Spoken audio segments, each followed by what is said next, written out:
there, and welcome back to Don't Open That Door. Come along with our triumvirate of terror as we descend into darkness, hurtle into horror, and plunge into peril. If you've ever thought your dream journal read like a Stephen King novel, you're in the right place. Also put down the Coke. I'm Justin, and I know you. I walked with you once upon a dream. I'm Nico, and sweet dreams are definitely not made of this, or these, for that matter. Well, I'm Dan, and one of my favorite books growing up was The Fuzzy Caterpillar. And we are here today to review Before I Wake.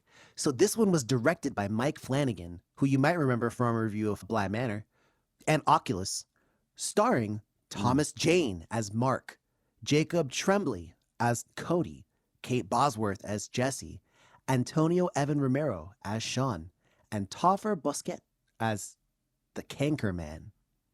So we start the movie pretty much like with a pretty heavy scene with the father attempting to kill a child, but he gets distracted at the last second and then he kind of turns away and now he's like unable to go through with it.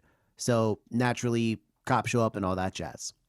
We then skip forward a little bit to a couple, Mark and Jessie, adopting Cody. Yep, that's the very same child that was about to get killed about 5 minutes ago in the opening scene. Oof. We learn a little bit about them, specifically that Mark and Jessie's previous kid, Sean, had an accidental drowning and passed away. And we also learned that Cody's original OG mom... Aren't all drownings accidental? No. You can murder. I mean, you can't, like, intentionally drown yourself, can you? No, but I could intentionally drown you. Well, this got dark. Okay. So we learn that Cody's mom, his OG mom, died of cancer, and that Cody's had difficulty finding placement in the foster system as he somewhat suspiciously keeps going through families. Gone through about 3 of them. Swiss cheese. I guess Swiss cheese, no one cares. But Nico, what's really good? Not a lot for this kid, I'm gonna be real. But at first, it's really fucking cute, I will admit.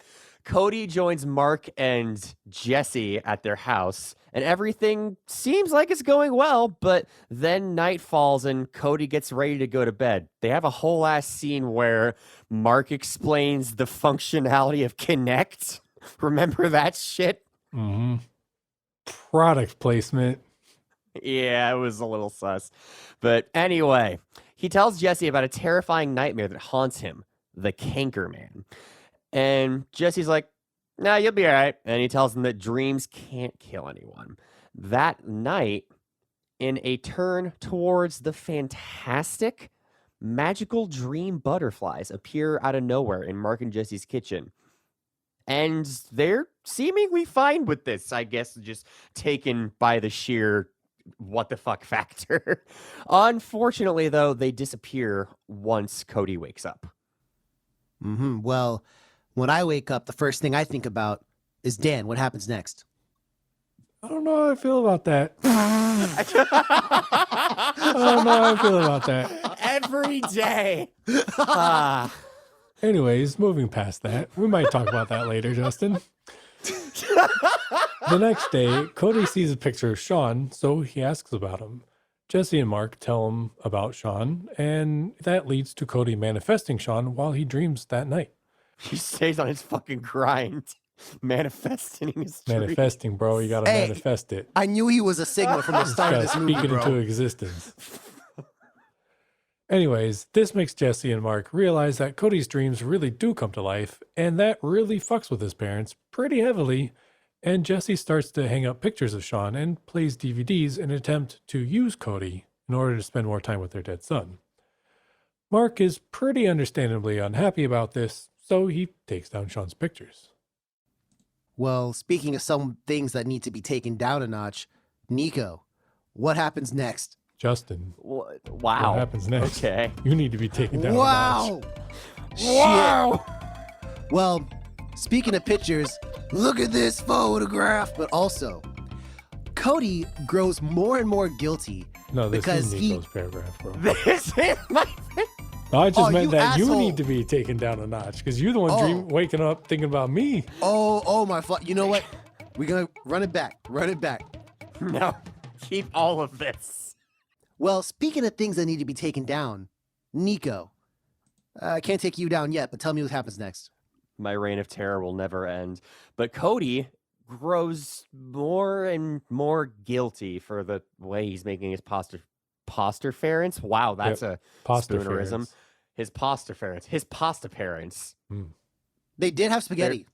They did have spaghetti. That's facts. Did they? They had pizza. Yeah. Which, I guess that counts. Whatever. Anyway, Cody, he begins to grow more guilty because he likes them and he's feeling bad because, I mean, God, watching people just emotionally die every day has got to be fucking tough. So he does his best to just never sleep, like, ever. So during the school day, the next day, instead of going to recess, Cody takes a nap in class. You can already see where this is going. The Canker Man appears and positively fucking ethers a kid who was bullying Cody, and police get called to the school. Meanwhile, Jessie gets a doctor to prescribe Cody with sleeping pills so that he can get a good night's rest. She had the best of intentions. I said that with heavy air quotes. But unfortunately for everybody, once Cody falls into that good Benadryl sleep, the Canker Man shows up, mashes up Jessie, and he's like, "Ayo, I'm gonna eat your husbands, okay?" And he basically just like sucks dude inside of him, and it's just real bad for everyone involved. Well, Dan, I know you can hopefully shed some light on the situation. Hopefully something good happens after, right?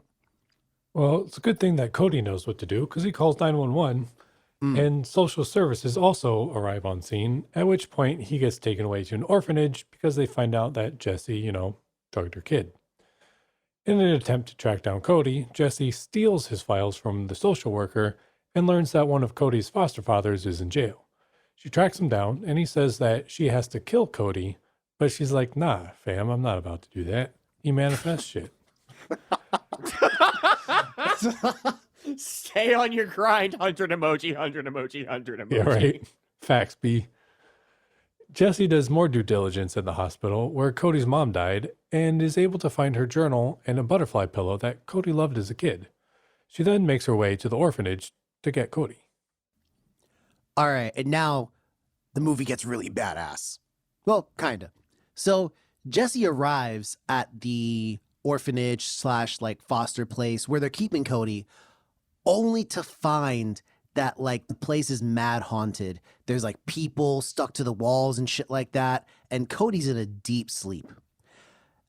The Canker Man then shows up, which is a ruh-roh, but right when the Canker Man charges her down, she shows him the butterfly pillow and gives him a hug. This was all the Canker Man really needed, because then he morphs into Cody. Jessie then picks up the still sleeping real Cody and takes him home. I'm totally satisfied by that. Dan, why don't you tell us how this movie ends? Well, now that Justin's satisfied, he can stop You took it dreaming there. about me and thinking about me. You took it there. That was nothing to do with that, but all right. The next day, Jessie reads Cody his mom's journal, showing him that his mother really loved him very much. Jessie tells him that the Canker Man is actually his fading memories of his mother, who in her final moments was pale and disfigured due to cancer. Jessie then says that she admires his gift, and Cody acknowledges her as his new mom. Also, Cody shows that he can kind of make shit like butterflies and shit just appear outside of his dreams now. So that's kind of a thing, and the end. Well, we got a lot to talk through, so let's go ahead and get started, shall we? First up, movie looks. Dan, how's this one looking? I liked it. I thought it looked pretty good. I liked the sort of dream butterflies. I liked the colors of the dream butterflies and how they add like a splash of color in an otherwise not super colorful movie. Definitely agree. The Canker Man was interesting. At first, I didn't really like the visual of the Canker Man. However, after the reveal of like, they show his mom like in her final days and what she looks like, and you can clearly see the resemblance between them. So like at that point, I was like, oh, okay, I get it. Overall, I enjoyed the visuals. I'm pretty much with you there. I definitely liked the butterflies. I thought they looked the coolest out of pretty much everything. And I know that this movie, I don't believe it had like a really super huge budget or anything like that. So they couldn't really go like all out with some of the dream sequences, but I thought they were done well enough. I also think that this is another one of those movies that like has a lot of, because the characters are dealing with like grief and shit like that, so there's a lot of drab tones and stuff like that in the movie. Nico, how's it look to you? Yeah, I'm not going to belabor the point. I think YouTube covered it pretty much exactly what I was going to say. Well, instead of belaboring the point, why don't you labor the note and tell me how this one sounds? What does that mean, Justin? Go ahead and go into labor, Nico. So you wake up every day thinking about Dan, and now you want me to go. This is revelations this episode, y'all. Anyway, the sound is, I think, honestly, another case where it's kind of a less is more thing. I can't tell you anything that was terribly memorable about the soundtrack or any of the like monster noises. Like, it was good. It's just there were no real star players, I guess. It was just well done, I think. Which isn't a bad thing. Dan, what's your take on it? I agree. I won't belabor the point either. Well, I also won't belabor the point. So I say we just dive right into it. This is a question often asked on the podcast, though not recently. Not recently. I gotta ask. We got horror. We got a fucked up family situation. Is this prestige horror with the appropriate capitalizations and lack thereof? So I'm gonna be a unexpected. I don't know here. I kind of don't think so, just because of how cheesy the ending is. Like, can you think of the last time a prestige horror movie had like an uplifting, cheesy ending? That's a good point. I hadn't thought about that, actually. Everything prior to that, like, yeah, I'm on board. But then we have this fucking Hallmark movie looking ass ending with this acoustic guitar going on at the end when the kid looks at me, he's like, I'm happy to call you Mom. Like, it's cute, but like that doesn't read as prestige horror to me. The jarring juxtaposition there. I mean, to be fair, though, we wouldn't say because a movie wasn't prestige horror at the start, but then it was prestige horror at the end, it's not prestige horror. I feel like we got to be chronologically consistent here. I don't know about chronologically consistent. I mean, I don't know, man. I don't know. Because I actually have a take that this isn't even really a horror movie. Oh, yeah? Yeah. Well, then it's not prestige horror, fuckface. I don't think prestige horror is horror either. Horror! Oh, horror. Wow. Okay. All right. I laugh like a seal. Horror! Horror! For more seal sounds, check out our podcast, Seals and Things. But, real talk, featuring an interview from the hit artist Seal. Every episode is the golden seal of approval. Hey, that's how you know it's quality. Or you can get the canine seal of dog shite if your movie's not up to par. But past Woof. all that, The pink seal of trauma. Pink salmon of trauma, whatever the fuck. I would say that this movie really didn't carry like any horror vibes at all until the big bad Cankerman showed up, and even then is defeated relatively quickly after the introduction. Like, this to me is dark fantasy, you know, something in the realm of like a Pan's Labyrinth or something like that, where it's like, yeah, there's scary moments, but is this a horror movie? And I even saw that the director kind of sort of said that that wasn't like the initial goal, if I'm remembering correctly, to even make a horror movie at the start. So, you know, that's kind of like my thought. But like I said, we got to go to the Prestige podcast member, Dan. What you think on it? I feel like I'm definitely not. I don't know. I'm torn now because both of you raised good points. At first, I kind of thought it was because I feel like it deals a lot more rather than with the horror aspect, but more of the relationships between characters and the traumas that they've gone through and things like that. But I mean, you know, now that we're talking about it, I don't think it is prestige horror. I agree with the ending part. Is this horror in general? I don't know. I think it toes that line between it could be like a drama with fantasy elements that's tinged with horror, but I feel like it could also be a horror movie that's heavily drama based as well. I could see it go either way, and I honestly don't really have a good solid answer on it. Well, you heard it here, folks. Nico thinks someone has to die in a fursuit for it to be horror, prestige horror. What? Check our Midsummer Oh, review for right. more on that. I thought you never. Jesus Christ, Justin. Well, as we're now talking about kind of deeper themes here, let's talk about it. I mean, this movie does have some shit it explores. What would you guys say it explores? I mean, I really do like how it portrays cancer as a sort of like literal manifestation of a child's sort of pained understanding of it. I think as a concept, that is fucking money.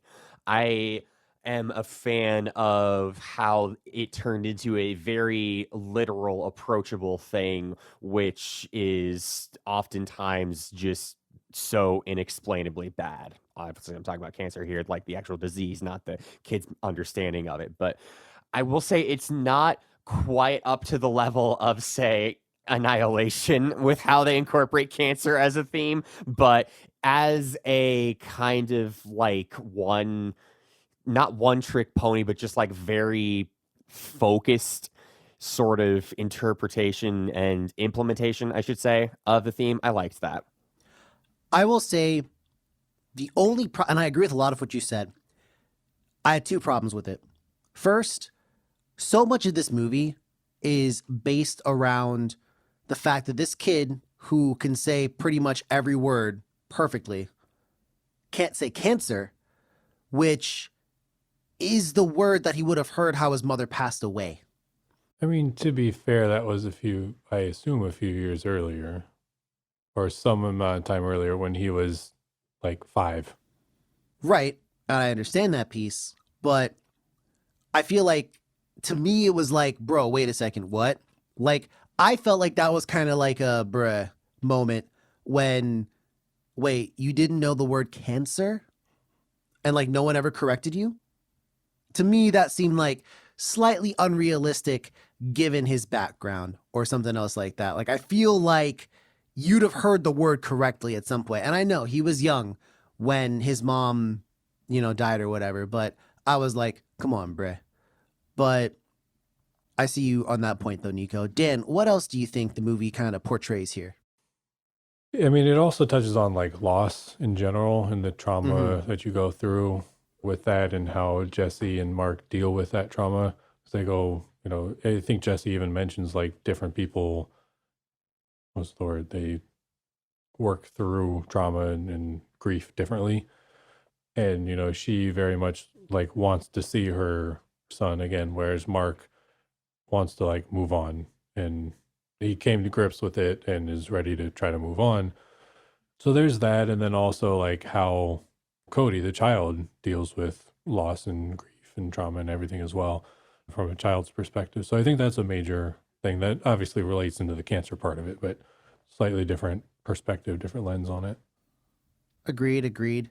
Now, I want to take a real quick second and talk about something that I kind of viewed as a negative in the movie. It may not be intentional, but I'm kind of like unsure how I feel about that. So, did we ever hear anything about Cody's like original father? No, not that Nope. I know of. Him and his mom against the world. And then, Actually, yeah, it was John Cena oh, well, that makes sense. because you couldn't see him. Yeah. And the other father we see him have is kind of like, oh, he tried to kill Cody, right? So that's not very positive. But then we have Mark, who is like the sole like positive, masculine father figure in this movie. And it's actually also for the majority of the movie, he's also the like non-toxic parent. Like, whereas the mother seeks to use Cody, he doesn't. Mark respects Cody. Mark starts respecting Cody's boundaries from the start. Like, Yeah, he doesn't true. take the box from Cody. He lets Cody hand him the box. The mother goes through the box, not Mark's father.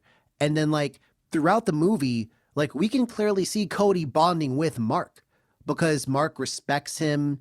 Mark gives him the space that he needs. And then, you know, he's there when and what happens? Oh, sorry, Mark's dead now. And it's like, bruh. And it's like, wait a second. So I'm supposed to be happy with, like, Cody, because they even said, like, that's abusive behavior, what you did to your kid. Like, that is kind of abusive behavior. And what she say? I promise I'll never do it again, which is what all abusers say. And then he ends up with her. Like, I was like, bruh. Like, that left a really sour taste in my mouth. Because I was like, bro, are you kidding me? Like, I don't know. To me, it just, like, exploited, like, certain stereotypes. And, like, you had Mark, like, an actual... You could have really bucked the trend and had Mark be the one to take care of him. But instead, you kind of went a route. I was like, all right, kind of lame. IMO. I can understand that. And I hadn't thought that deeply into it and processed that much, but on a surface level, I feel like I was kind of thinking along the same lines. One thing that I thought was kind of fucked up, but kind of funny too, was Oh, shit. at the very end, when Jessie, after, like, it's the next day, everything's done, Cody's like, oh, but, like, what happened to all the people that I killed or, like, died because of me or whatever? Yeah. And Yeah. we see scenes of, like, the past people, like, basically, like, almost come back to life, sort of. They get to see their loved ones or whatever. And then Jessie's like, and Mark, he got the best of all of them. We see Mark reunite with their son, Sean, which, okay, I get it. He reunites with his son. But then I was like, but that means that he's still dead. I'm sorry. Every other scene that we see with these people, they're like back to life, quote unquote. Mark is still dead. Yeah. And it's like, he got the best of all of them. He's still fucking dead. I was like, damn. So check this out. I don't think anyone actually came back to life. Mm-mm. I think that was her giving them all happy endings so Cody wouldn't feel guilty anymore. And he could have, like, positive dreams. Yeah.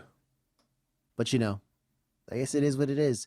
And that's kind of like the academic discussion about this movie, because now we're about to get into it. Some of the maybe lesser sides of it. This movie's got a couple plot holes. Some drop plot points. Dan, I know you know of one. Lace me with it. So one thing that I guess thinking about, they do bring back at the very end, but it still doesn't really make sense.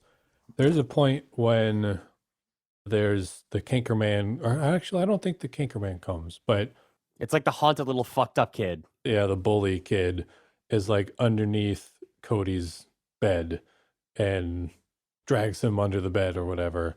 And the Yeah. whole time Cody's screaming like, but I'm awake. Like, I'm awake right now. How is this happening? This can't happen. I'm awake.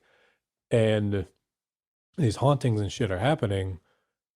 But he's got a good point. Like, how did that happen? He's awake. This only happens when he's asleep. Why is this happening? And again, I guess at the very, very end, we do see him create like a butterfly or something like while he's awake. So maybe there's I guess a connection there, but they don't really explain it, and they don't even like try. Like, I don't need a full explanation, but like, I don't know, like allude to something or something more for me to grasp onto, I guess. So, you know what else I thought was going to happen here? So, the mother, Jessie, she has a conversation with like a therapist or something like that, and they talk about dreams. And then he goes like, yeah, you know, sometimes when you have a dream, it's you trying to tell yourself something, which is true. Like, I think people say that sometimes, not all the time, but sometimes our dreams are a way for us to resolve like unresolved issues that we've had in our life, or try and work out a solution to a problem. And sometimes you're just on a roller coaster with Jimi Hendrix, you know? yeah, and I mean, like, I get that, but like, they tried to somehow meld it in towards the end where like the Canker Man turns into Cody, but there was nothing to learn from that.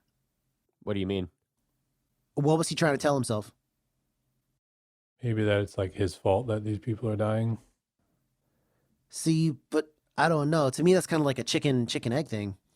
I guess, yeah. But also, like, one of the big things is that the Canker Man says, I will always be with you, which we learn Right. is what his mom said at the very end.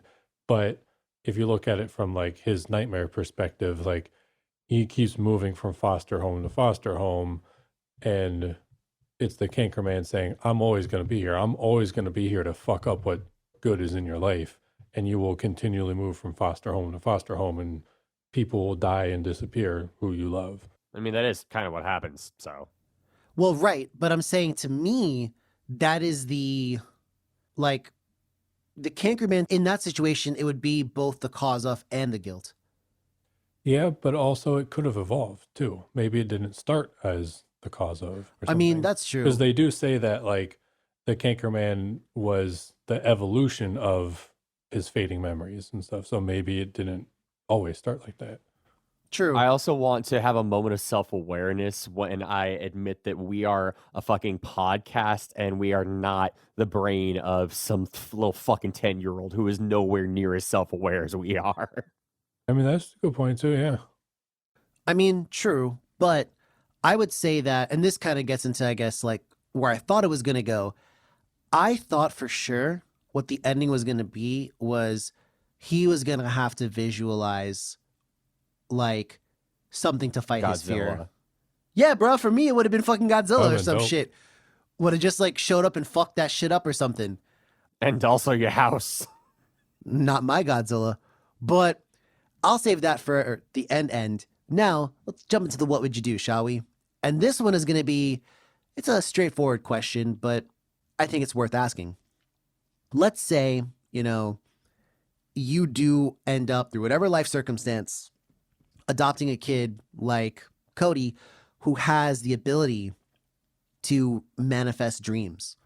What would you do? I don't know.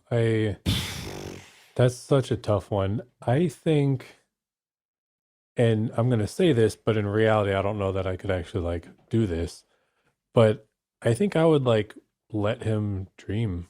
I wouldn't go the route of Jessie and try to like use him to manifest my dead loved ones, because I am personally in the Mark camp of like trying to move on and, grieving and then moving on. I think that, I don't know. I mean, what can you do? Like, there's not a lot, I feel like. Well, I'll tell you the correct answer, but I'm curious to hear what Nico has to say. Man, I want to say I would just try and give the kid the best life that I could, but like in terms of trying to, have a normal life when this little tyke can just manifest shit that could potentially kill me, like I just thought of something I would do. What's that? I would come back to the dance solution and I would go to sleep before the kid goes to sleep. Oh, word? I'm not going to ever see these butterflies or the canker man because I'm asleep. And if the canker man gets me in my sleep, I don't know. I'll just not wake up. All right. See, all right, let me tell you this. And there's actually an ancient Trinidadian technique and scroll detailing this exact situation. Oh, yeah? So, Oh, word? let me tell you. First off, I feel like you got to pull out, your Professor X and train this kid to kind of like, I would also teach him about lucid dreaming. Maybe get him into that a little bit, That'd be sweet. because that would just be kind of sick. But also, consider it like this. He can make stuff, and we see towards the end as well that like his power goes beyond just dreams. Like that's his subconscious doing it. And I think just based on what we see in the movie, it's shit he feels really strongly about. Like it's always butterflies or, like the dead kid that he knows about, or like the kid he felt really guilty about, or obviously the canker man. But like, we dream about so much shit that like there'd be a lot more shit happening in real life, or he would have manifested a lot more shit if it was absolutely everything you dream, 100% of what you dream. Like, I feel like there would be more to it. So I feel like there has to be a certain emotional attachment as well. And I feel like I would just kind of, you know, hopefully train him up to the point where, like, first off, don't have like emotional attachments to like fucking monsters or whatever. But like, you know, try and keep things positive and try and train your gift. Cause I bet you Stay posy, bro. in about 10 years, 20 years, like, dude's going to be a beast. Going to be out here Yeah. warping reality and shit. I just came up with an option C as well. Oh, Oh yeah. I would, you know, dream catchers. yep. Yep. I would do that. I would get some dream catchers. I would, That's a good fucking answer, Dan. Yeah. Holy shit. in no disrespect, but in our Pokemon guide to horrors, I would try to get a person from the First Nation, First People, and Yeah. try to have them come up with a solution for me, dream catchers, and see if Hey, that listen, works. you're right about that. Respect. You're right about that. You're right Respect. about that. That could happen that way. Absolutely. But I want to steer things now. Also, quick side note. I could also like say, yo, if you're ever in trouble in your dreams, just think about me with superpowers, bro. Or like some shit like that. Like, it could help. Yeah, Like, a lot of that kids is especially cool, think of their parents as like their heroes. Or like, my father or my mom will come help me and save me. So like, you know, I feel like that could happen. I would think of a big fucking Gundam. Well, you do you. You do you. And also, let me just say right now, shit is about to get wild when he hits his teen years. Let me just put that one out there Yeah. for everyone to know. Oh no. This motherfucker's gonna be dreaming of Dragon Ball Z and titties. That's what it's about to be. Sometimes at the same time. Bulma? No, so let's get to the critic review. Yeah. Nico put that thought in my head, okay? So That's fair. where do you guys think this rests? As I open Rotten Tomatoes and there's a fucking over easy egg at the top of the page that says the strange link between eggs and diabetes. That aside, What? what do you think this movie has? Stay tuned for our diabetes podcast. Oh, yes, the Um, movie review aggregator teaching you about eggs and diabetes. I don't know why this is here. Anyhow, what's this movie got from critics? I'd say it's probably got pretty good. I'm going to say like a 80. I'm feeling a little less good. Still like above average, but not quite that high. I'm gonna say like 66. Hey, Nico, why don't you lick a goat's scrot? This movie has a 66% on Wow. Rotten Tomatoes. Wow. Wow. Wow. Wow. Wow. Wow. All right. So we got that sorted. Nico wins again. Oh, shock and awe. So I'll tell you, Shock the and awe. audience was not as nice, giving the movie a 47%. Oof. But all that being said, it's time to put your dice on the table here. Where do you think this movie's at? And if you could, maybe some things you either liked or disliked. I thought the premise was good. I enjoyed, well, I didn't enjoy the cancer twist, but I thought it was Appreciated I it. appreciated. There we go. As somebody who's had a few women in my family pass from cancer, it kind of like, I don't want to say like it hit me because it wasn't like quite like that, but like I appreciated that aspect, and I liked seeing the child's perspective of that and how it can warp, his view can warp things like that. But I thought the execution definitely could have been better. Like we said, drop plot points, and sometimes it, like Nico had mentioned, the end seemed kind of like cheesy, and there were some hokey kind of parts. Overall, I relatively enjoyed it. I'm gonna give it. I would be right there with the critics, 66. Nico, wherefore art thou, brother? I'm going to echo literally everything Dan said. I liked this movie more at the start of this podcast, and I still do like it. I think it's fun.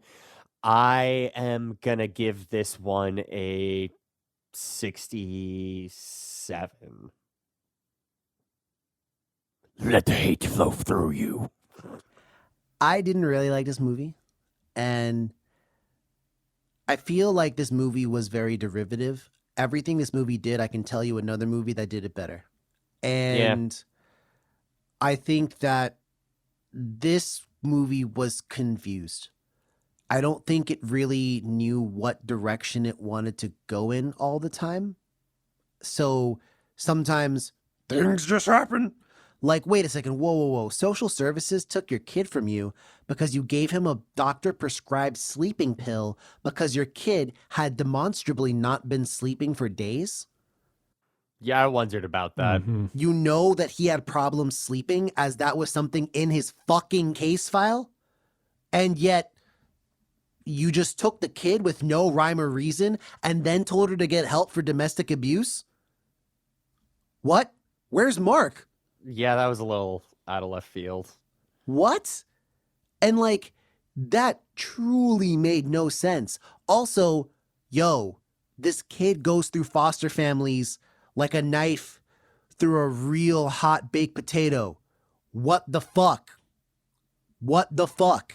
Like, no one put two and two together? They even hinted at the fact that maybe the social worker knows. Mhm. Yeah. But then, like, wait, what? Like, that doesn't make any sense. So many things that they wanted to use to build the story didn't make any sense. And I feel like this is kind of like an upside down cake of a movie almost, because I kind of feel like they worked backwards in some spots. From like, we want this. How do we get that? Versus like, let's come up with a story and maybe work it through to a logical conclusion. I don't think that happened. And the ending was, man, that shit was like, Awful. Did not like the ending whatsoever. Totally cheesy, undeserved for Jessie as well. And I don't know, man. Like, it just wasn't a good look. IMO.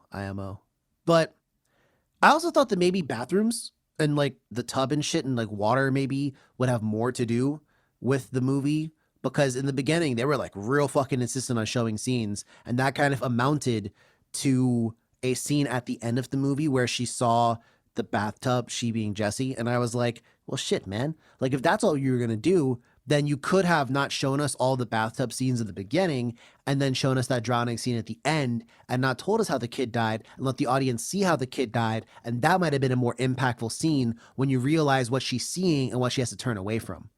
I was like, okay, like there's that. But all in all, again, I think this movie maybe thought it was a little bit smarter than it was. And it reminded me too much of the Babadook at times. So I'm giving this one a 55.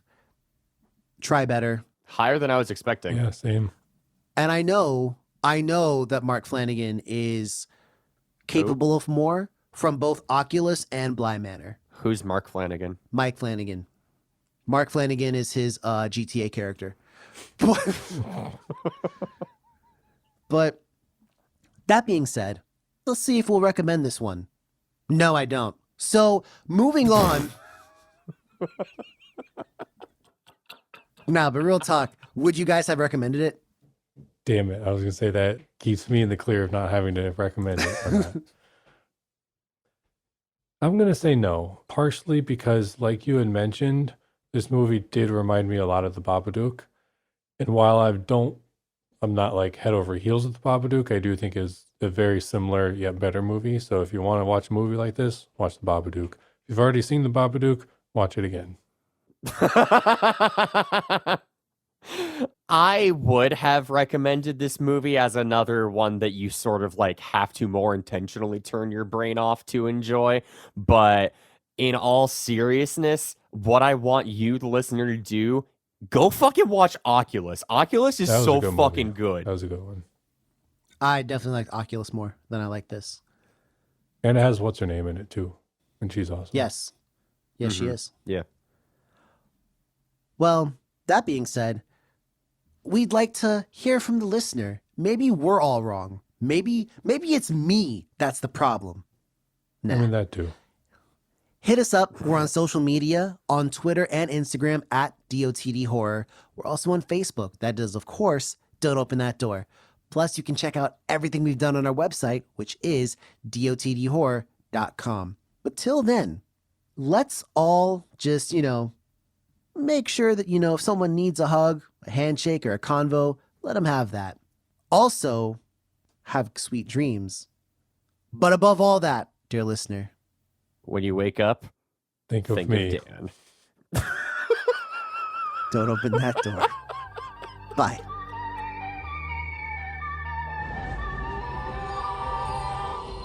Justin, go eat dinner.